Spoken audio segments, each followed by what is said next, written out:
જોડી દઈશું દરેક. ઓમ જય જય જય નમો નમો નમો સિદ્ધાણમ નમો વૈરિયાણમ નમો વજ્જાયાણમ નમો સર્વસામ નમઃ સમય સારાય સ્વાનુભૂત્યા ચકાસતે ચિત્સ્વભાવાય ભાવાય સર્વભાવાંતરચ્છિદે વંદે તું સર્વસિદ્ધે ધ્રુવમચલમણો મમ ગતિમ પત્તે ઉચ્છામિ સમય પાવૃ કેવલી.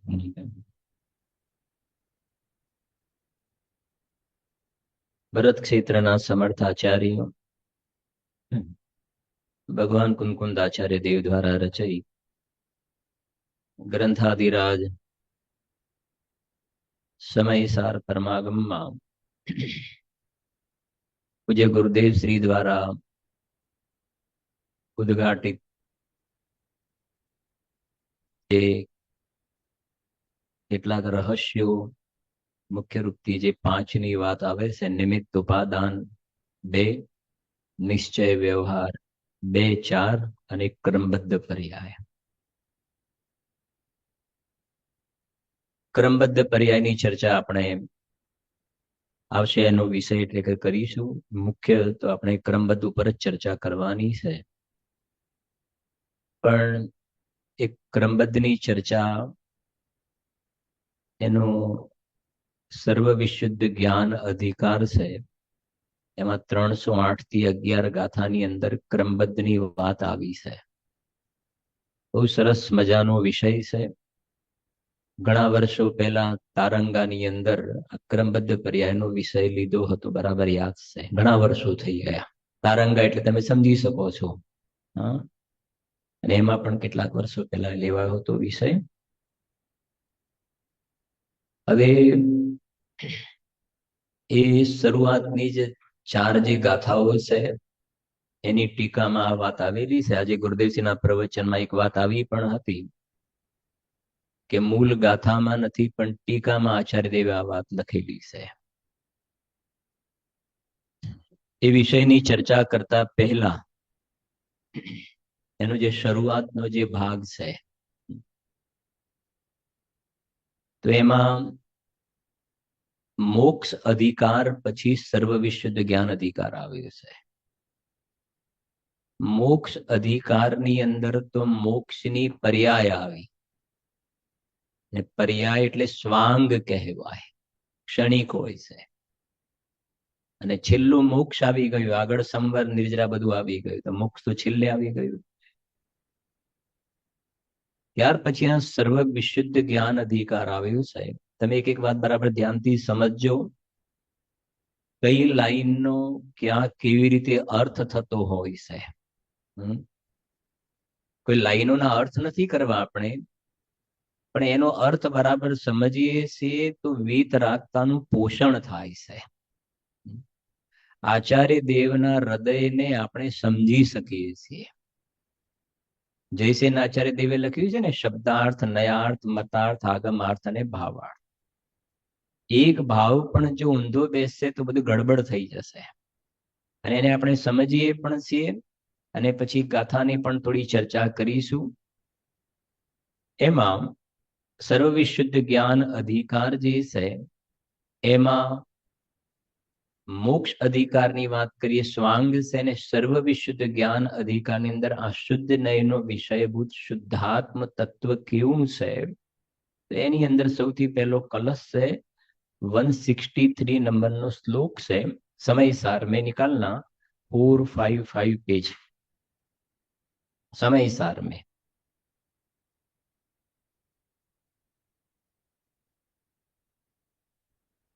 455 पेज है.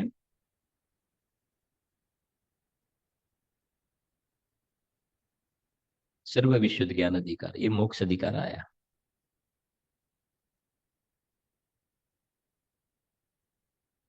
હા, શ્લોકનો પાઠ કરીશું આપણે. જો શું કહે છે,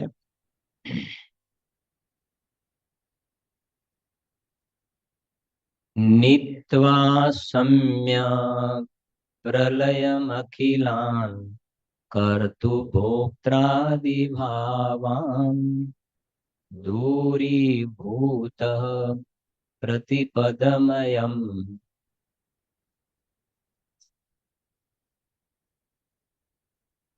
શુદ્ધ સ્વરસ વિસરા પૂર્ણ પુણ્યાચલાર્ચી ટંકોત્કીર્ણ પ્રકટ મહિમામ સ્ફુર્જતી જ્ઞાન પુંજ. એનો નીચે શ્લોકાર્થ જોઈએ છીએ. શ્લોકાર્થ એમાં લખ્યું છે, બ્રેકેટ પછી વાંચીએ છીએ આપણે કે સમસ્ત કરતા ભોગતા આદિ ભાવોને સમ્યક પ્રકારે નાશ પમાડીને. બરાબર સમજવી વાત થોડી, ખાસ એટલા માટે લેવાનો ભાવ આવ્યો છે. સમસ્ત કરતા ભોગતા આદિ ભાવોને સમ્યક પ્રકારે નાશ પમાડીને. તો અહીંયા આ લાઈનનો અર્થ શું સમજવાનો છે? તો નાશ પમાડવાની, નાશ લખે છે સમસ્ત કરતા ભોગતા આદિ ભાવોને સમ્યક પ્રકારે નાશ પમાડીને. તો આ તો દ્રવ્યની વાત છે, ત્રિકાલી દ્રવ્ય સ્વભાવની. તો નાશ પમાડી એનો અર્થ એ છે કે દ્રવ્યમાં આ કરતા ભોગતાના ભાવ નથી એમ લેવાનું છે. એનો આશ્રય કરતા પર્યાયમાં નાશ થયો એ વાત અલગ છે. કેટલીય જગ્યાએ તમને આવા પ્રકારના અર્થ જોવા મળશે. પછી આપણે એને વધારે સમજીએ પણ છીએ. એટલા માટે મેં પહેલા કહ્યું ને કે આ બધા લાઈનના અર્થ કરવામાં ધ્યાન રાખીશું તો આપણને આચાર્ય દેવના હૃદયની નજીક પહોંચીશું આપણે. જો સમસ્ત કરતા ભોગતા આદિ ભાવોને સમ્યક પ્રકારે નાશ પમાડીને, એટલે અંદરમાં મારું જે દ્રવ્ય છે ને એમાં અકર્તૃત્વ અને અભોક્તૃત્વ શક્તિ કહી 47માં. તો રાગ દ્વેષનું કરવું અને સુખ દુઃખનું ભોગવવું એ મારામાં છે નહીં, એનું નામ છે નાશ પમાડીને. આ દ્રવ્યની વાત છે. બરાબર. પછી બીજી વાત પમાડીને, પદે પદે અર્થાત કર્મના ક્ષયોપશમના નિમિત્તથી થતા દરેક પર્યાયમાં. હવે બીજો બોલ, બંધ મોક્ષની રચનાથી દૂર વર્તતો. નવીનભાઈ શું લખ્યું છે? બંધ મોક્ષની રચનાથી દૂર વર્તતો. એનો મતલબ બંધ અને મોક્ષના પરિણામથી જે શૂન્ય છે. પેલામાં બતાવ્યું કે અકર્તા છે ને અભોગતા છે. નાશ પમાડીને અર્થ એ છે. બીજું લખ્યું બંધ મોક્ષના પરિણામથી શૂન્ય છે. આ 320 ગાથાનું બીજ છે આ. કેમ કે આના પછી 320 ગાથા આવશે આગળ જતા. આ 320 ગાથાનો આ સમજો ને ગર્ભની વાત છે. આ બંધ મોક્ષની રચનાથી દૂર વર્તું. અને થોડું વધારે સ્પષ્ટ કરું ને, સમસ્ત કરતા ભોગતા જે પેલું લખ્યું છે ને એ 320 ગાથા તો બધાને આવડવી જોઈએ આઈ થિંક. જેમ નેત્ર તેમજ જ્ઞાન નથી કારક નથી વેદક. તો નથી કારક અને નથી વેદક અરવિંદભાઈ. કારક નો મતલબ કરતા પણ નથી અને વેદક નો મતલબ ભોગતા પણ નથી. તો આ પેલું એ લખ્યું. અને જયસેનાચાર્ય દેવની ટીકામાં લખ્યું કે બંધ મોક્ષના પરિણામથી જે શૂન્ય છે. હવે શું કહે છે જુઓ, બંધ મોક્ષની રચનાથી દૂર વર્તતો. પછી શુદ્ધ અર્થાત જે રાગાદિક મળ તેમજ આવરણ બંનેથી રહિત એવો. પછી જેનું પવિત્ર અચળ તેજ નિજ રસના ફેલાવથી, એટલે લખ્યું ને જ્ઞાન રસના, જ્ઞાન ચેતના રૂપી રસના ફેલાવથી ભરપૂર છે એવો, અને જેનો મહિમા શું લખ્યું છે? ટંકોત્કીર્ણ પ્રગટ છે. પ્રગટ થાય છે એવું નથી લખ્યું. ટંકોત્કીર્ણ મહિમા શું છે? જેનો પ્રગટ છે, જાગતોજી ઉભો છે, એવો આ જ્ઞાન પુંજ આત્મા પ્રગટ થાય છે. એક વાત. હવે એનો ભાવાર્થ નેક્સ્ટ પેજ ખોલના ભૈયા, ભાવાર્થ વાંચ્યું છું. બરાબર સમજો. આપણે આ વાતને સમજી રહ્યા છે કે સર્વ વિશુદ્ધ જ્ઞાન અધિકારની અંદર અત્યારે જે વાત ચાલે છે શુદ્ધાત્મ તત્વની વાત ચાલે છે. કેમ કે પેલું સમ્યક પ્રકારે નાશ પમાડીને લખ્યું ને, તો પર્યાયની વાત નથી, દ્રવ્યની વાત છે ત્યાં આગળ. ભાવાર્થ જુઓ. શુદ્ધનયનો વિષય જોયું ને, લખ્યું ને શુદ્ધનયનો વિષય લખ્યું, સ્પષ્ટ થઈ ગયું ને. શુદ્ધનયનો વિષય, પ્રમાણનો વિષય નથી લખ્યું. શુદ્ધનયનો વિષય તો ત્રિકાલી દ્રવ્ય છે, પરિણામ માત્રથી ભિન્ન છે. તો શુદ્ધનયનો વિષય જે જ્ઞાન સ્વરૂપ આત્મા છે તે પછી શું લખ્યું છે બોલો છો સાથે? કરતા ભોગતાપણાના ભાવોથી નીચે થઈ ગયું ને ક્લિયર? કરતા ભોગતાપણાના ભાવોથી રહિત છે. એટલે જે પેલો કલશમાં અર્થ છે ને નાશ પમાડીને, તો નાશ પમાડીને લખ્યું એનો અહીંયા અર્થ કર્યો કે એનાથી આ કરતાપણા અને ભોગતાપણાના ભાવ પર્યાયમાં છે, અને હું એનાથી કેવો છું? રહિત છું, ભાવોથી રહિત છે. પછી બીજું, બંધ મોક્ષની રચના. બંધ મોક્ષની રચના, રચના એટલે શું? બંધના પરિણામ અને મોક્ષના પરિણામ એનાથી રહિત છે. આગળ બંધ અધિકાર ને મોક્ષ અધિકાર જે બધું આવ્યો ને, એનાથી રહિત છું. અને ત્રીજું, પરદ્રવ્યના સર્વ ભાવોથી રહિત હોવાથી, પરદ્રવ્યથી અને પરદ્રવ્યના સર્વ ભાવોથી રહિત હોવાથી શુદ્ધ છું. એક પરદ્રવ્યથી ભિન્ન અને એના લક્ષી જે વિકારી ભાવ જે થાય છે ને એનાથી પણ રહિત છું, માટે હું શુદ્ધ શુદ્ધ બે વાર ત્યાં પ્રયોગ કર્યો. પોતાના હવે અસ્થિથી પોતાના સ્વરસના પ્રવાહથી પૂર્ણ દેદીપ્યમાન જ્યોતિ રૂપ છે અને ટંકોત્કીર્ણ મહિમા વાળો છે એવો જ્ઞાન પુંજ આત્મા. શું લખ્યું છે? જ્ઞાન પુંજ આત્મા પ્રગટ થાય છે. પ્રગટ થાય છે એટલે આ પર્યાયમાં એના દર્શન થયા ને, તો હતો તો ખરો એ જ્ઞાન પુંજ આત્મા પ્રગટ થાય છે, એ ભાવ છે. બરાબર. એના પછી આપણી 308 થી 11 જે 4 ગાથા જે ક્રમબદ્ધની વાત છે. આ જે શ્લોક છે અમૃતચંદ્ર આચાર્ય દેવ, એના ઉપર બનારસી દાજી સાહેબે જે સવૈયા છંદ લખ્યા છે, બહુ સરસ છંદ લખ્યો છે. એટલે હમણાં રૂમ પર જોતો હતો તો મને એક ભાવ એવો થયો કે વિષય પર આવતા પહેલા આ એની જે ભૂમિકા જે છે એ પણ ક્લિયર થઈ જાય. એટલે આપણે બનારસી દાસજી આ શ્લોકની અંદર જે ભાવ કયો છે એને આપણે થોડાક જોઈએ છીએ. સર્વશુદ્ધ જ્ઞાન અધિકારમાં છંદ 2 નંબરનો છંદ છે. જો એમાં 1 નંબરનો છંદ એક નાનકડી નજર નાખી લઈએ છે. 1 નંબરનો છંદ. इति श्री नाटक ग्रंथ में कहो मोख अधिकार, अब परनो संक्षेप सो સર્વ વિશુદ્ધિ દ્વાર. આપણે ઘણી વિસ્તારથી નાટક સમયસાની ચર્ચા થઈ ચૂકેલી છે. ખાલી હિન્ટ આપું છું કે દરેક અધિકાર જે છે એનો જે પહેલો છંદ છે ને, એમાં બનારસી દાસજીની એક ખૂબી છે. પહેલો છંદમાં દોહા છે, એની અંદર પહેલી લીટી છે ને ફર્સ્ટ લાઈન, એમાં આગળના અધિકારનું નામ લખ્યું છે, ચાલી ગયેલો અધિકાર. અને બીજી લાઈન જે છે ને એમાં હવે જે ચાલવા વાળો અધિકાર છે એનું નામ લખ્યું છે એમને. જો ઇતિ શ્રી નાટક ગ્રંથ મેં કહો મુખ્ય અધિકાર.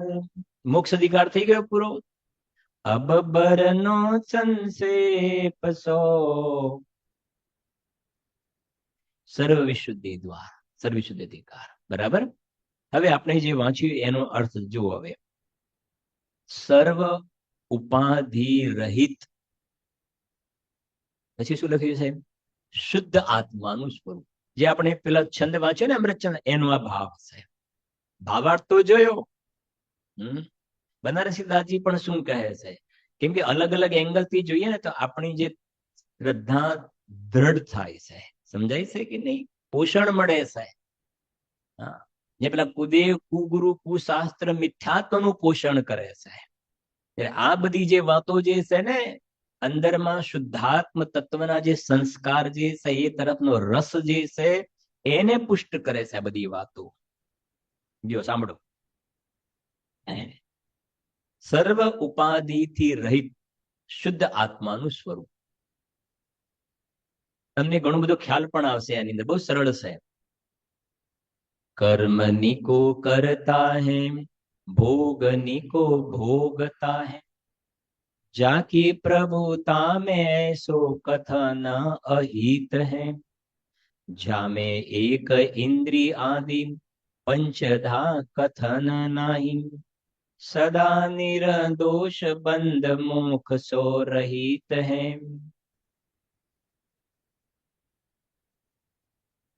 जोरथी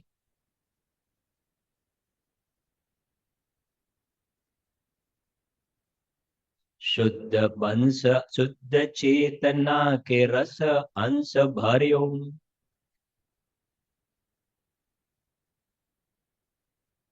સમજાયું છે? જો પેલું શું લખ્યું છે? કર્મ નિકો કરતા હે. આ કર્મ એટલે જડ કર્મની વાત નથી, દ્રવ્યની નહીં. આ પર્યાયમાં રાગ દ્વેષ થાય છે એની વાત છે. કર્મ નિકો કરતા હે, ભોગ નિકો ભોગતા હે. એક પ્રશ્ન પૂછ્યું, અત્યારે જે બધા બેઠેલા છે ને, આમાંથી દુખી કોણ છે? બધા બેઠેલા છે એમાંથી દુખી કોણ છે? હા, પ્રશ્ન ખ્યાલ નથી આવતો? હા હા હા, દુખી કોણ છે આ બધા બેઠેલા છે એમાંથી? સમજાય છે ને? તો એક તો જવાબ આવે ને, કે બધા દુખી છીએ ને એટલે તો બેઠા છીએ. સમજાય છે કે નહીં? અચ્છા, દુઃખ જે છે, દુઃખનું વેદન પર્યાયમાં રાગ દ્વેષ હોય તો દુઃખનું વેદન છે. બરાબર છે કે નહીં? અને રાગ દ્વેષ થાય છે એ ક્ષણિક પર્યાયમાં થાય છે. એટલે દુઃખનું વેદન પણ ક્ષણિક પર્યાયમાં છે. પણ એ જ વખતે પરિણામથી ભિન્ન અપરિણામી ત્રિકાલી દ્રવ્યની વાત કરવામાં આવે તો દ્રવ્ય તરફથી જોવામાં આવે ને તો મને દુઃખનું વેદન નથી. ન્યાય સમજો.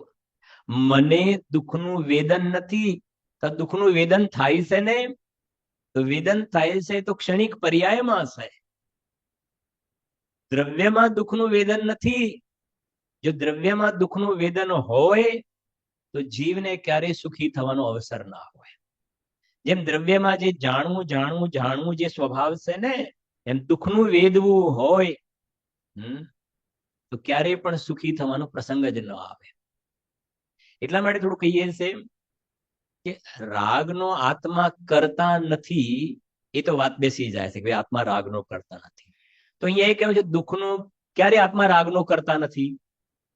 અત્યારે આત્મા રાગનો કરતા નથી. અત્યારે આત્મા રાગનો કરતા નથી. તો એનો મતલબ છે કે અત્યારે આત્મા દુઃખનો ભોગતા નથી. અત્યારે આત્મા દુઃખનો ભોગતા નથી.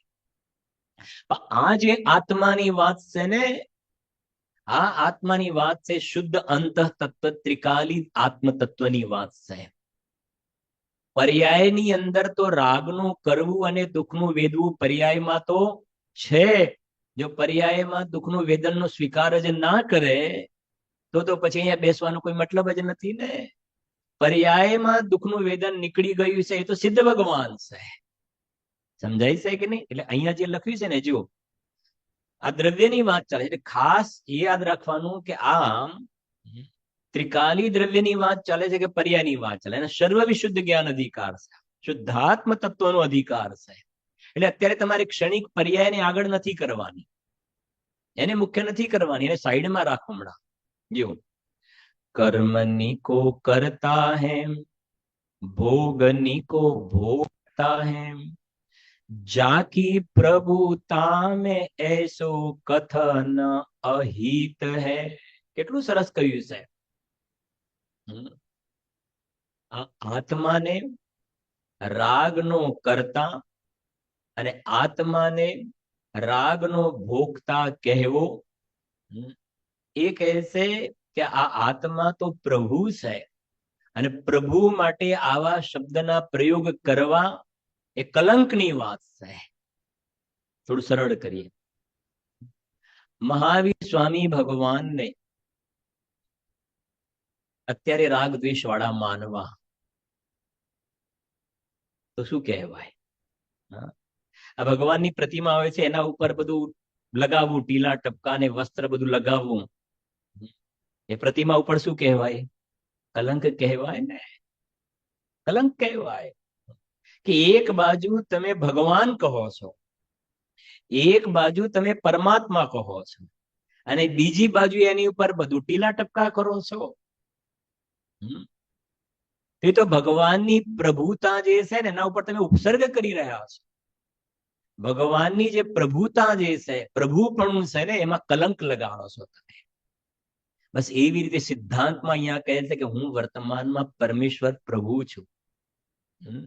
અને આ જે ચૈતન્ય પ્રભુ છે એના માટે રાગનું કરવું અને રાગનું વેદવું, દુઃખનું ભોગવવું ને, એ લખ્યું છે કે આત્મા માટે, શુદ્ધાત્મા માટે આવા શબ્દો વાપરવા.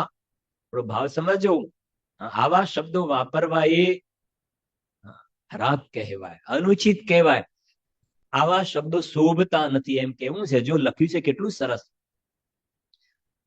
જાકી પ્રભુ તામે એસો, શું લખ્યું છે? એસો કથન અહિત હૈ. વાહ, આમાં કેટલું ભર્યું છે આની અંદર. થોડું ધરે, થોડું કહું. પૂજ્ય ગુરુદેવ શ્રી માટે કોઈક થોડું પણ ઉતરતું બોલે તો કેવું, બધા આમ આમ કર્યું ને, બધાના ફેસ બદલાઈ ગયા. સમજાય છે કે નહીં? પૂજ્ય ગુરુદેવ શ્રી માટે થોડુંક પણ કોઈ આટલું પણ ઘસાતું બોલે ને, તો કે છે કે અંદરમાં એટલું લાગી આવે, અંદરમાં એકદમ ઘણું ફિલિંગ થઈ જાય કે અરે આ શું છે, આ શું છે, આ શું છે. આવા પવિત્ર પુરુષ માટે આવું તમે બોલો છો.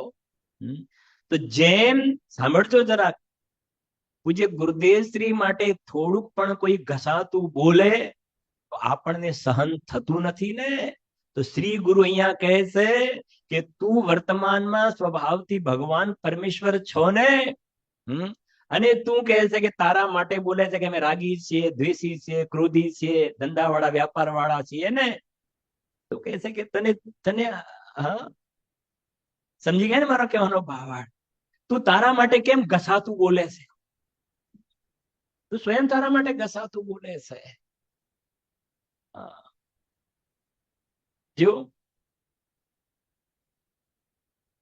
કોઈ સપ્તવ્યસન નું સેવન નથી કરતો અને પછી ઢંઢેરો પીટે, હું સપ્તવ્યસન નું સેવન કરું છું, સપ્તવ્ય કરતો નથી અને ભૂંગળું લઈને ફરે, તો કેવું કહેવાય? કરતો નથી ને તું શું બોલે છે?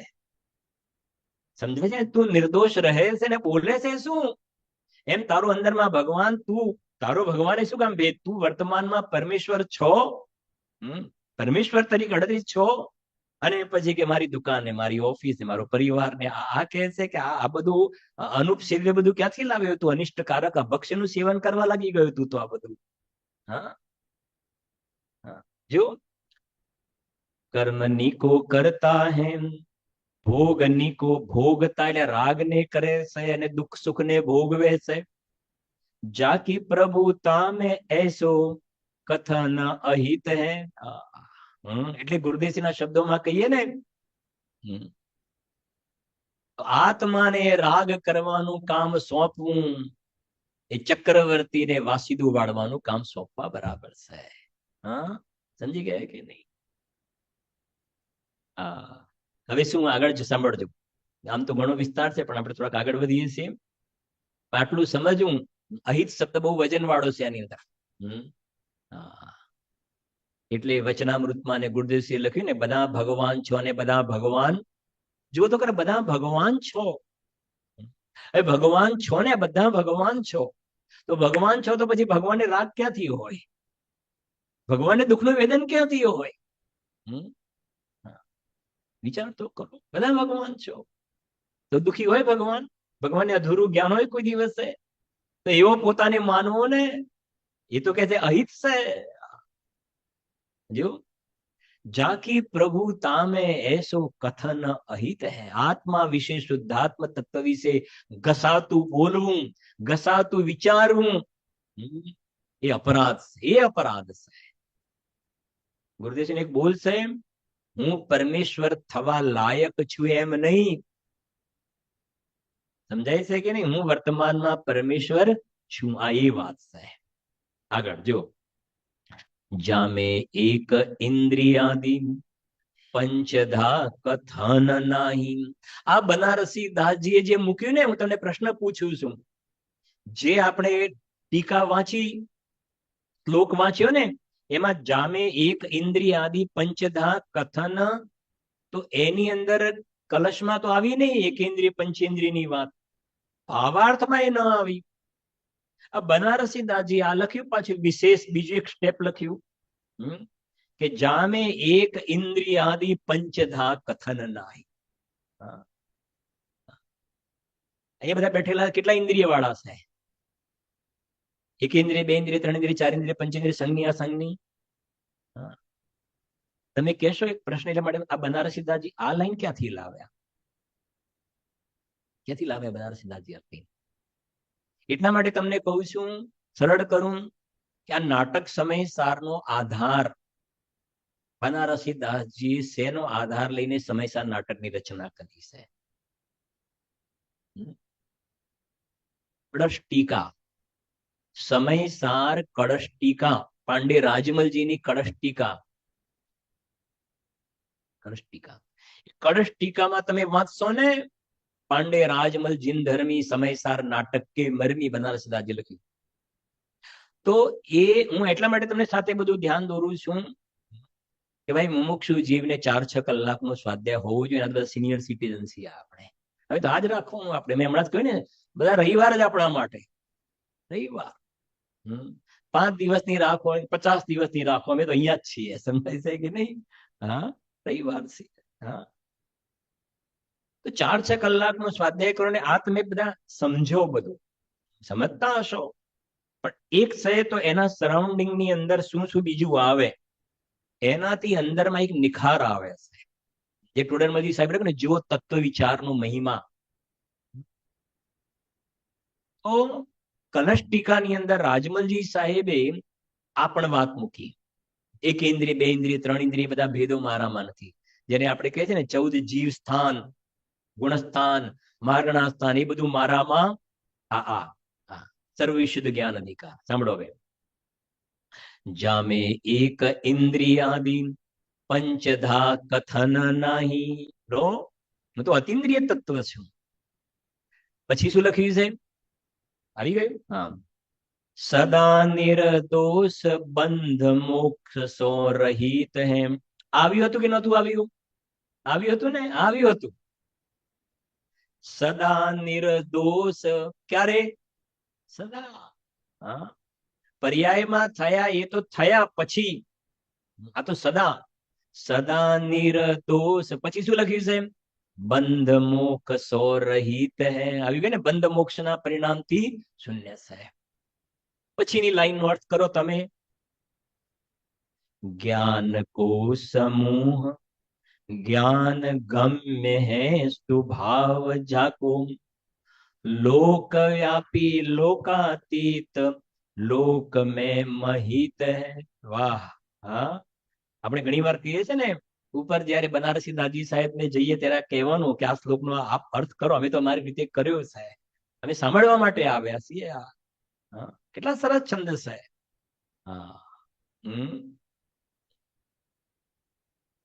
આ વાણી છે ને, એને એ વાચક શબ્દો કહેવાય. આ વાચ્ય એવા ભગવાન આત્માને બતાવવામાં આ શબ્દો નિમિત્તભૂત કારણ છે. સમજાય છે કે નહીં? વાચક વાચ્ય સંબંધ છે ને. હા,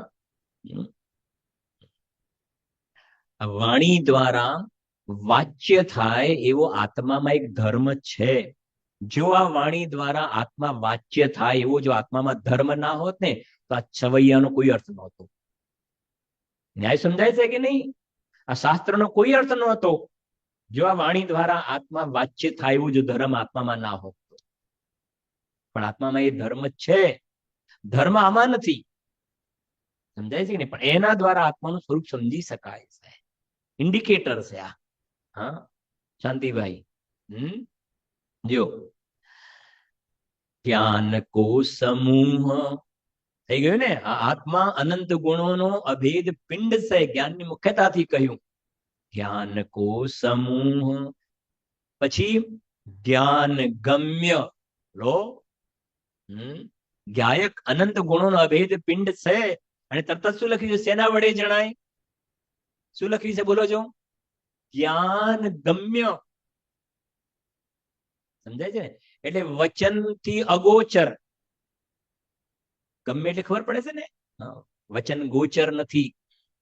વિકલ્પ દ્વારા નહીં જણાય. વિકલ્પ ગોચર પણ નથી. અનુમાન દ્વારા પણ નહીં જણાય. 4 ઓપ્શન છે તમારી પાસે. આત્મા ગમ્ય આવશે પંડિતજી સાહેબના પ્રવચનમાં. ગોચર અગોચર.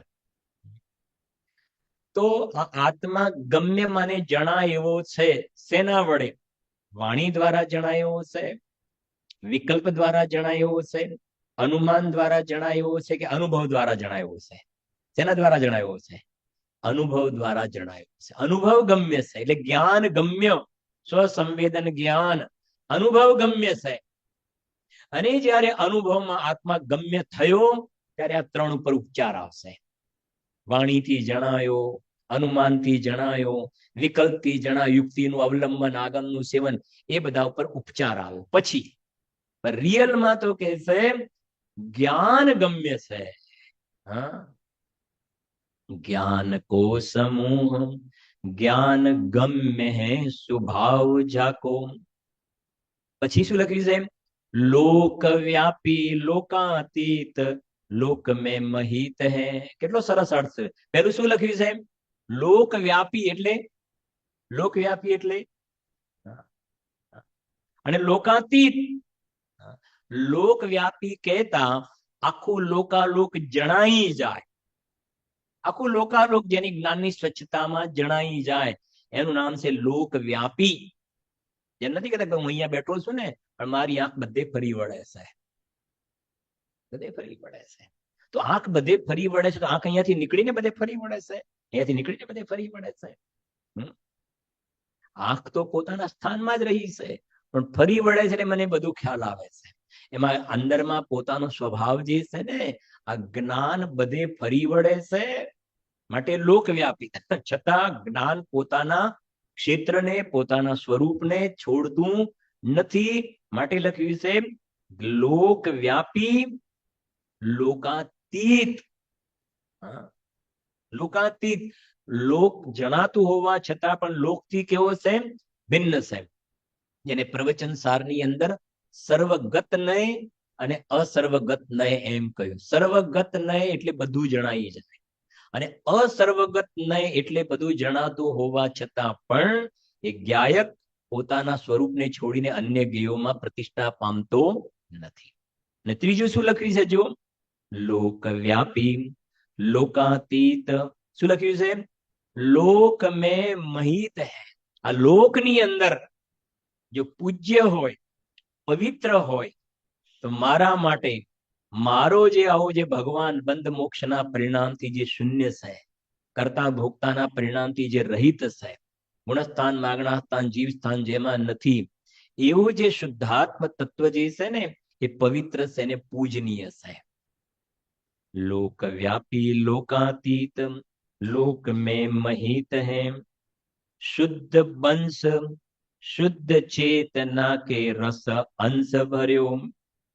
એની જાતિ, આત્માની જાતિ શુદ્ધ છે. શુદ્ધ ચેતના કે રસ અંશ ભર્યો. એમાં રાગ દ્વેષ નથી. શુદ્ધ ચેતનાનો રસ ભર્યો છે. છેલ્લી લીટી વાંચો જો સાથે. ऐसो हंस, हंस माने हंस तो આપણે સ્કૂલમાં પણ ભણતા હતા, હંસલો ચાલ્યો જવાનો, આ હંસ આ અંદર વાળો આત્મા. અહીંયા હંસ પેલો હંસલો ચાલ્યો જવાનો એકલો, અહીંયા હંસનો ત્રિકાલી દ્રવ્ય. હા, ऐसो हंस શું લખ્યું સાહેબ? પરમ પુનીતતા સહિત હૈ, પરમ પવિત્રતાથી વર્તમાનમાં સહિત છે, પરમ પુનીતતા સહિત હૈ. છંદ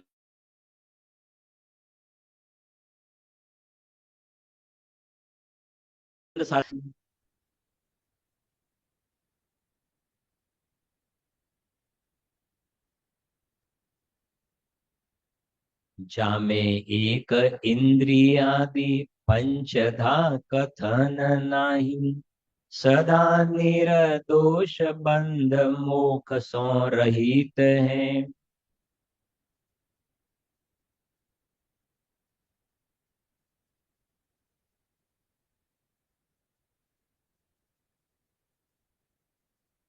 शुद्ध वंश शुद्ध चेतना के रस हंस भर्यो, ऐसो हंस परम पुनीतता सहित है. આવો મારો દ્રવ્ય સ્વભાવ છે. શરૂઆત પહેલા અહીંયાથી કરી. ગુરુદેવને એક બોલશે ને, ઉપાડ મૂળમાંથી આવવું જોઈએ. તો પહેલી વાત અહીંયાથી કરી, સર્વશુદ્ધ જ્ઞાન અધિકાર. હવે 308 થી 11 ગાથા. તો નિકલના ભૈયા સમયસાર अपना.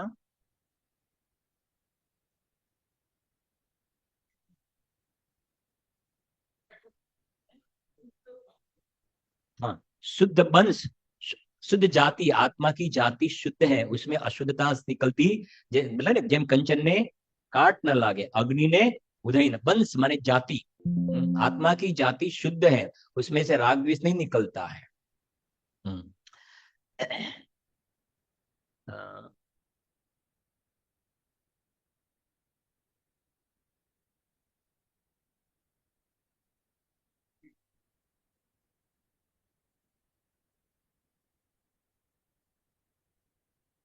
308 से 11 जो गाथा है ना.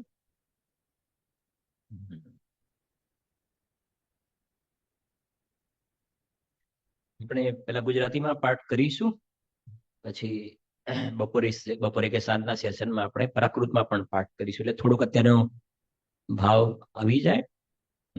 જો અહીંયા લખે છે, હવે આત્માનું અકર્તાપણું દ્રષ્ટાંત પૂર્વક કહે છે. દરેક જગ્યાએ તમે જોશો ને તો આચાર્ય કુંદકુંદ દેવે કેટલીય જગ્યાએ દ્રષ્ટાંત મૂકેલા છે, અને ટીકામાં અમરચંદ્ર આચાર્ય દેવે પણ દ્રષ્ટાંત મૂકેલા છે કે જલ્દીથી સરળતાથી સમજમાં આવી જાય. આજે જ ગુરુદેવજીના પ્રવચનમાં વાત હતી કે આની ટીકા આપણે જોઈશું તો ક્રમબદ્ધ પર્યાયની વાત આમાં લખેલી છે, પણ મૂળ હેડિંગ છે આત્માનું અકર્તાપણું સમજાવવું છે. ખાસ ધ્યાનથી સમજવું. ક્રમબદ્ધ પર્યાયની અંદર ક્રમબદ્ધ પર્યાય નથી સમજાવી. ક્રમબદ્ધ પર્યાયના માધ્યમથી આત્માના અકર્તા એટલે જ્ઞાતા દ્રષ્ટા આત્મા જ્ઞાયક છે. છઠ્ઠી ગાથામાં જે જ્ઞાયક બતાવ્યો ને, એ જ્ઞાયક તમને સીધો ખ્યાલમાં ન આવતો હોય તો આ ક્રમબદ્ધ પર્યાયના માધ્યમથી સમજાવવું છે. સીધો તમે આત્માને ઓળખી લો ને તો ક્રમબદ્ધ પર્યાય આવી ગયું એની અંદર. બરાબર સમજો. સાંભળો જરાક, આપણે કરીશું એની પેટ ભરીને ચર્ચા કરીશું. આપણે મંદિર છે ને, પ્રતિમાજીની સ્થાપના શેના માટે કરેલી છે? મહાવીર ભગવાનની સ્થાપના કરી છે. ભગવાન છે ને, આદિનાથ ભગવાન, પાર્શનાથ ભગવાન, શાંતિનાથ ભગવાન, શેના માટે સ્થાપના કરેલી છે? બોલો, સ્થાપના શેના માટે કરેલી છે આ ભગવાનોની ઉપર? ભગવાન ખુશ થાય એટલા માટે. હા, ભગવાનને રાજી રાખવા માટે. લોકમાં આવે છે ભગવાન રાજી થઈ જાય. શેના માટે સ્થાપના કરી છે? આ ભગવાનની સ્થાપના કરી છે ને, આ અંદર વાળું મારું જે ભગવાન આત્મા જે છે ને, એને જોવા માટે. એને જોવા માટે સીધો ડાયરેક્ટ પોતે શુદ્ધ આત્માના અંદર આત્મા ભગવાન આત્માને જોઈ લે ને, જોઈ લે તો પછી આ ભગવાનની જરૂરિયાત નથી. પણ તને સીધો અંદરનો ભગવાન આત્મા તારી નજરમાં આવતો નથી. બરાબર સમજો ભાવ. કેમ કે આને સેન્ટરમાં રાખીને આપણા બધા સ્વાધ્યાય ચાલશે. આ બરાબર સમજો. 3 વસ્તુ છે આપણું મેઇન તો. એક ક્રમબદ્ધ પર્યાય, એક ભગવાનની સર્વજ્ઞતા, અને એક અંદરમાં પોતાનો જ્ઞાતા દ્રષ્ટા સ્વભાવ, પોતાનો જે સર્વજ્ઞ સ્વભાવ. આ મારા સર્વજ્ઞ જે સ્વભાવ છે ને, મારો સર્વજ્ઞ સ્વભાવ, એને હું સીધો ઓળખી લઉં ને, તો મારે આ ક્રમબદ્ધ પર્યાય કે આ ભગવાનની સામે જોવાની કોઈ જરૂર નથી. પણ આ સીધો અંદરમાં પોતાના ભગવાન આત્માની સામે જોવાનો એને પુરુષાર્થ ઉપડતો નથી, ઢીલો પડે છે. તો એને આ ક્રમબદ્ધ પર્યાયના માધ્યમથી અકર્તા સ્વભાવી શુદ્ધ આત્માની ઓળખાણ કરાવે. સમજાય છે કે નહીં? પ્રયોજન આટલું છે, સીધું સમજી જાય તો સવાલ નથી. અને આપણે લોજિકથી એક એક વાત ગુરુદેવશ્રીએ સમજાવી છે. એનો રેફરન્સ લઈશું આપણે. એક જ્ઞાન સ્વભાવ, જ્ઞેય સ્વભાવ. ગુરુદેવશ્રીના 2 વખત જે પ્રવચન થયા છે, 8 + 5 13 પ્રવચન થયા છે, એનો રેફરન્સ લઈશું. અને એક નય પ્રજ્ઞાપન, એના અંતર્ગત કાળ નય, અકાળ નય, નિયતિ નય, અનિયતિ નયની વાત આવે છે. આજે ગુરુદેવશ્રી કાળ નય, અકાળ નયની પ્રવચનમાં યાદ પણ કર્યું હતું, જો તમને ખ્યાલ હોય. એ બધાની સાથે ચર્ચા કરી અને આ વિષયને આપણે સમજવાનો પ્રયત્ન કરીશું. આપણે જો ગાથાનો પાઠ કરીએ છીએ આપણે. 4 ગાથા છે. જે દ્રવ્ય ઉપજે જે ગુણોથી, તેથી જાણ અનન્ય તે. જમ જગતમાં કટકાદિ પર્યાયોથી કનક અનન્ય છે.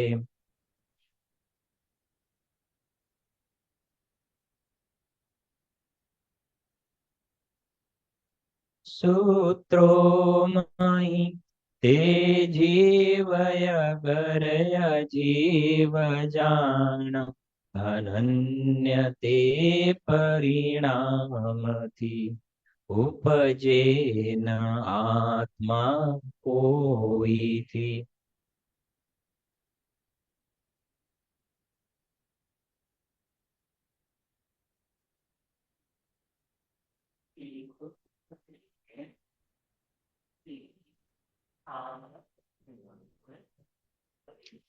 ये कर्म आश्रित होय करता, कर्म पण करता तणे આશ્રિતપણે ઉપજે નિયમથી, સિદ્ધિ નવબીજી દિશે. કરીશું એની ચર્ચા નેક્સ્ટ સ્વાધ્યાયની અંદર, એની ચર્ચા કરીશું.